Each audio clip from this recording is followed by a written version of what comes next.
Hi, I'm Evie, and today I'll be talking about the powerful role music plays in amplifying Indigenous political activism and sovereignty movements in Australia.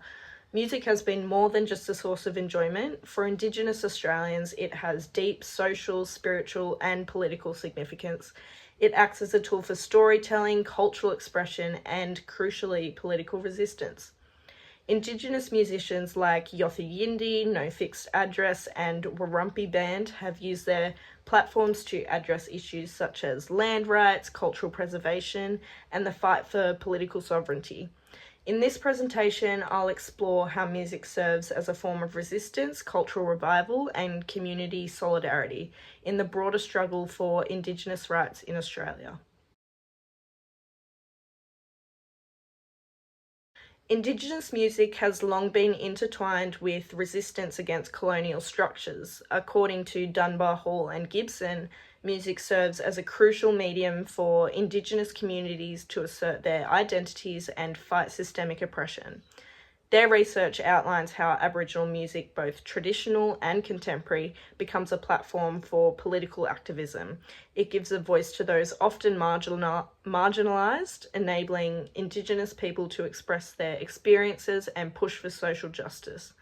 This framework is essential in understanding how music becomes a strategic tool in the struggle for sovereignty and equity in Australia. A key example of music being used as a political tool is Yothu Yindi's famous song Treaty. Released in 1991, it called attention to the Australian government's failure to honour its promise of a treaty with Indigenous Australians. This song became an anthem for Indigenous rights, illustrating how music can spark important national conversations.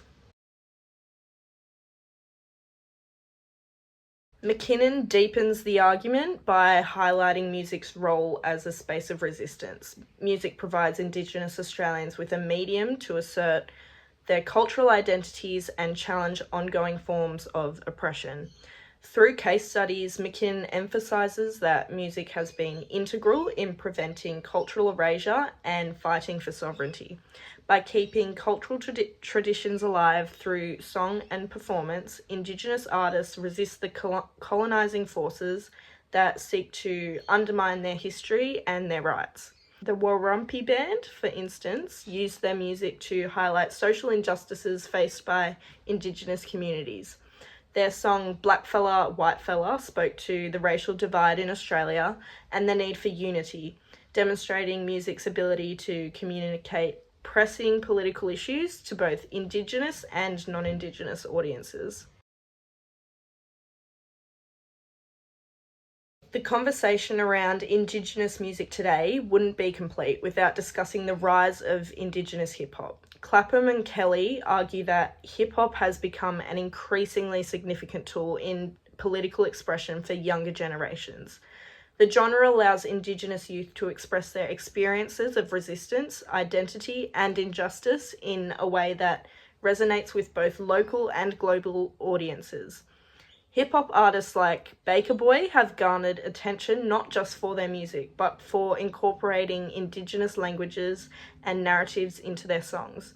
By blending traditional culture with modern global music, these artists not only challenge stereotypes, but also reclaim their cultural identities. Minestrelli also highlights the spiritual and political significance of Indigenous hip-hop, particularly its ability to address land rights and sovereignty. This genre offers a platform for artists to discuss social injustices and the ongoing impact of colonisation, while also providing a creative space to celebrate their cultural pride.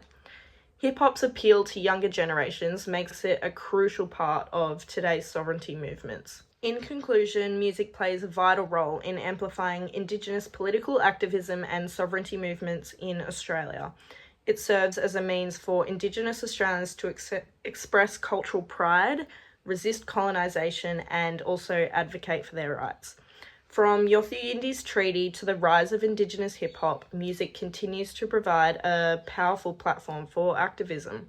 While sources like Dunbar, Hall and Gibson emphasise the significance of traditional and mainstream music, The work of Clapham and Kelly and Minstrelly highlight the growing importance of hip-hop in connecting with younger generations.